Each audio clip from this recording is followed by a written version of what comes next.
اگر تم مجھے مکھن لگاؤ گے تو پھر ماتاشی جھیل کی چیل تمہارے سر پر انڈے دے جائے گی اور پھر میں بھی کچھ نہیں کر سکوں گا۔ عمران نے مسکراتے ہوئے کہا، اوہ نو باس نو، اگر ماتاشی جھیل کی چیل نے میرے سر پر انڈا دے دیا تو پھر میں جوزف دی گریٹ سے جوزف دی کاکروچ بن جاؤں گا، گندگی میں رہنے والا ایک حقیر کیڑا۔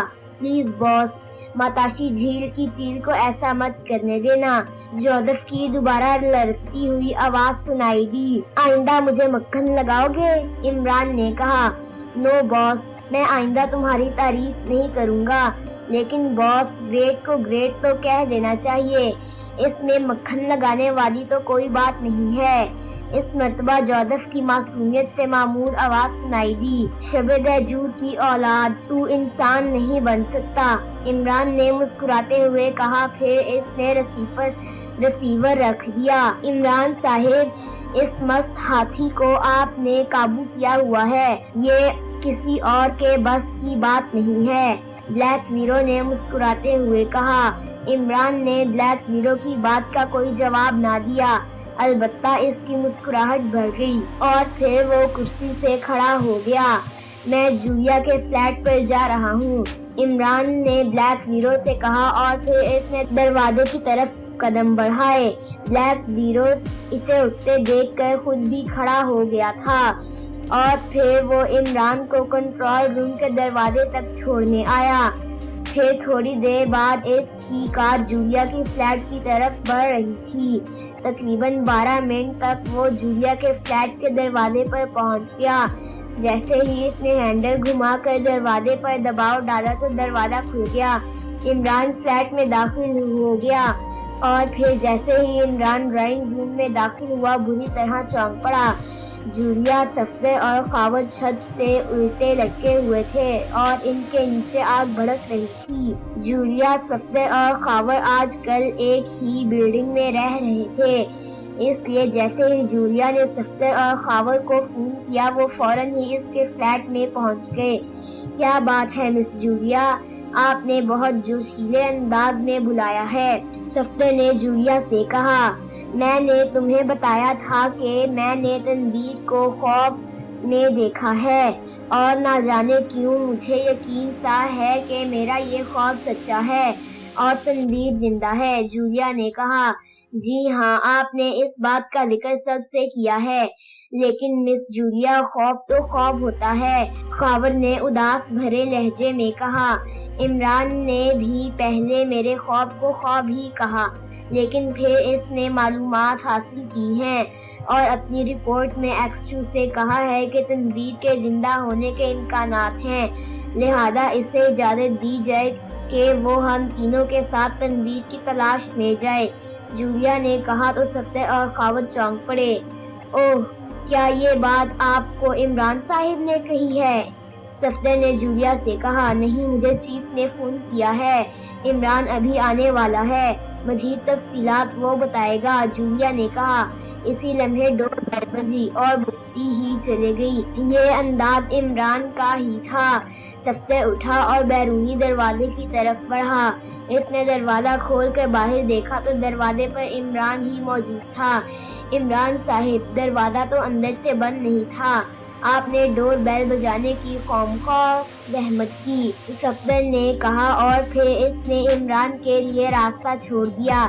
فلیٹ کا دروازہ کھلا رکھنے سے کیا ہوتا ہے صفدر میاں، میں تو اس انتظار میں ہوں کہ جولیا کب میرے دل کا دروازہ کھولتی ہے، عمران نے ڈرائنگ روم میں داخل ہوتے ہوئے کہا۔ تمہارے لیے تو میری جوتی ہی کھل سکتی ہے، کہو تو کھولوں، جولیا نے کہا اور پھر اس نے اپنے پاؤں کی طرف ہاتھ بڑھایا، جبکہ عمران اور صفدر صوفوں پر بیٹھ گئے۔ دیکھا، آج کل مہمانوں کی یہ قدر کی جاتی ہے، عمران نے خاور کی طرف دیکھتے ہوئے شکایتی لہجے میں کہا۔ عمران صاحب، آپ بھی مس جولیا کو دھچ نہ کیا کریں، خاور نے مسکراتے ہوئے کہا۔ جن پہ تکیہ تھا وہی پتے ہوا دینے لگے، عمران نے طویل سانس لیتے ہوئے کہا۔ مس جولیا، عمران صاحب تو یوں ہی باتیں کرتے رہتے ہیں، آپ ایک ایک کپ کافی پلا دیں، پھر ہم عمران صاحب سے اصل موضوع پر بات کرتے ہیں۔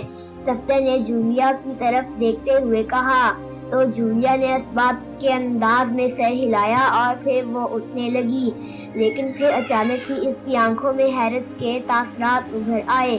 اسے یوں محسوس ہوا جیسے وہ ساخت ہو گئی ہے۔ اس نے اپنا ہاتھ ہلانا چاہا لیکن وہ اپنے ہاتھ کو بھی حرکت دینے میں ناکام رہی۔ اس نے گردن گھما کر ادھر ادھر دیکھنے کی کوشش کی لیکن وہ اپنی گردن کو بھی حرکت نہ دے سکی۔ کیا ہوا مس جولیا، آپ کچھ پریشان ہو گئی ہیں؟ صفدر نے جولیا کے چہرے کی طرف دیکھتے ہوئے کہا تو خاور نے بھی اس کی طرف دیکھا۔ واقعی جولیا کی آنکھوں میں حیرت اور پریشانی کے تاثرات موجود تھے۔ ہاں، میرا جسم حرکت نہیں کر پا رہا، جولیا نے پریشان لہجے میں کہا تو صفدر اور خاور حیران ہو گئے، جبکہ عمران کے چہرے پر ایک پر اسرار سی مسکراہٹ آ گئی۔ کیا یہ آپ کیا کہہ رہی ہیں مس جولیا؟ صفدر نے حیرت بھرے لہجے میں کہا۔ میں ٹھیک کہہ رہی ہوں صفدر، میں تو اپنی پلکیں تک نہیں جھپکا پا رہی، جولیا نے کہا۔ آپ کوشش کریں مس جولیا، بھلا یہ کیسے ہو سکتا ہے کہ آپ حرکت ہی نہ کر پائیں، خاور نے کہا۔ میں جھوٹ تو نہیں بول رہی، میرا جسم باقی حرکت نہیں کر رہا ہے، جولیا نے سخت لہجے میں کہا۔ سوری مس جولیا، عمران صاحب ایمبولینس کو فون نہ کیا جائے، خاور نے پہلے جولیا سے معذرت کی اور پھر عمران سے کہا۔ جولیا مذاق کر رہی ہے، یہ حرکت کر سکتی ہے، عمران نے مسکراتے ہوئے کہا۔ شٹ اپ، میری جان پر بنی ہوئی ہے اور تم اسے مذاق کہہ رہے ہو، جولیا نے وسیلے لہجے میں کہا۔ لو جی دیکھ لو، یہ مذاق بھی ہم سے کر رہی ہے اور غصہ بھی ہمیں دکھا رہی ہے، یہ حرکت کیسے نہیں کر سکتی، دیکھو یہ حرکت کر رہی ہے، عمران نے بدستور مسکراتے ہوئے کہا، اور پھر اس نے جولیا کی طرف اشارہ کیا تو جولیا آہستہ آہستہ صوفے سے بلند ہونے لگی۔ اسے اس انداز میں فضا میں بلند ہوتے دیکھ کر صفدر اور خاور کی آنکھیں حیرت سے پھٹنے لگی۔ چند فٹ بلند ہونے کے بعد جولیا کے جسم نے ایک جھٹکا کھایا، اس کی ٹانگیں آسمان کی طرف ہو گئی اور سر فرش کی طرف۔ بے شک جولیا سیکرٹ ایجنٹ تھی، وہ پاکیشیا سیکرٹ سروس کی ڈپٹی چیف تھی۔ مشکل سے مشکل حالات میں وہ کبھی نہیں گھبرائی تھی، چلتی ہوئی گولیوں اور برستے ہوئے بمبوں کے درمیان سے وہ بے خوفی سے گزر جاتی تھی۔ ذہن کو اپنے قابو میں رکھنے کی انہیں خصوصی تربیت دی جاتی تھی۔ بہادری، بے خوفی سب میں عمران کا وتیرہ تھی، لیکن ان سب باتوں کے باوجود جولیا عورت بھی تھی اور اس وقت وہ جس سچویشن سے دوچار تھی اس کا پریشان ہونا اور گھبرانا فطری تھا۔ عمران صاحب، یہ کیا جادوگری ہے، پلیز آپ جلدی سے یہ شعبدہ بازی ختم کریں، صفدر نے ترش لہجے میں عمران سے کہا، اور ایسا لہجہ اس نے زندگی میں پہلی بار عمران کے لیے اپنایا تھا، کیونکہ الٹا لٹکنے کی وجہ سے جولیا کی شرٹ کچھ کھسک گئی تھی اور اسی وجہ سے اسے عمران پر شدید غصہ آ رہا تھا۔ یار میں کیا کر سکتا ہوں، تم خود اٹھ کر جولیا کو نیچے فرش پر کھینچ لو، عمران نے اب بھی مسکراتے ہوئے کہا۔ عمران کی بات سن کر صفدر نے لاشعوری طور پر اٹھنا چاہا، لیکن فوراً ہی اسے احساس ہو گیا کہ وہ بھی پتھر کا بت بن چکا ہے۔ کیا ہوا، کیا تم بھی حرکت نہیں کر پا رہے، عمران نے تندیہ لہجے میں کہا۔ عمران صاحب، یہ آپ اچھا نہیں کر رہے، اتنا گھٹیا مذاق ہم بالکل برداشت نہیں کر سکتے، اس مرتبہ خاور نے وسیلے لہجے میں کہا، کیونکہ اس نے بھی اٹھنے کی کوشش کی تھی اور وہ بھی اپنی جگہ سے نہیں ہل سکا تھا۔ صفدر اینڈ خاور، یہ عمران نہیں ہے بلکہ عمران کے روپ میں کوئی اور شیطان ہے۔ اس وقت میں جس حالت میں ہوں، عمران اس حالت میں کسی دشمن عورت کو بھی نہیں دیکھ سکتا، اور اس شیطانی طاقت کو یہاں آنے سے یہ ثابت ہو گیا ہے کہ تنویر زندہ ہے، جولیا نے کہا تو صفدر اور خاور کو اس کی بات سچ معلوم ہوئی۔ ارے واہ، تمہاری یہ ساتھی لڑکی تو بہت ہی سمجھدار ہے، یہ تو فوراً ہی بات کی تہ تک پہنچ گئی، لیکن تھوڑی سی تصحیح میں کر دوں۔ میں شیطانی طاقت نہیں ہوں، انسان ہوں، لیکن شیطان کا خاص نمائندہ ہوں، اور شیطان نے مجھے بہت سی طاقتیں دی ہوئی ہیں۔ میرے پاس بہت سے شیطانی علوم ہیں جن کی مدد سے میں شہر کے شہر صفا ہستی سے مٹا دیتا ہوں۔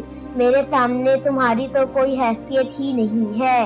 اب تم تینوں مرنے کے لیے تیار ہو جاؤ۔ اس آدمی جس نے خود کو شیطان کا نمائندہ کہا تھا اس مرتبہ شیطانی انداز میں مسکراتے ہوئے کہا۔ پھر اس نے صفدر اور خاور کی طرف بھی ہاتھ کا اشارہ کیا تو وہ بھی جولیا کی طرح فضا میں بلند ہو کر الٹ گئے۔ اس کے ساتھ ہی ان کے نیچے لکڑیوں کا ایک ڈھیر لگ گیا۔ شیطان کے نمائندے نے جیب سے ماچس نکالی، پھر اس نے تیلی جلا کر ڈھیر کی طرف پھینکی تو لکڑیوں کے ڈھیر کو اس طرح آگ لگ گئی جیسے پیٹرول کو آگ لگی ہو۔ لمحہ بے لمحہ یہ آگ بلند ہونے لگی اور اس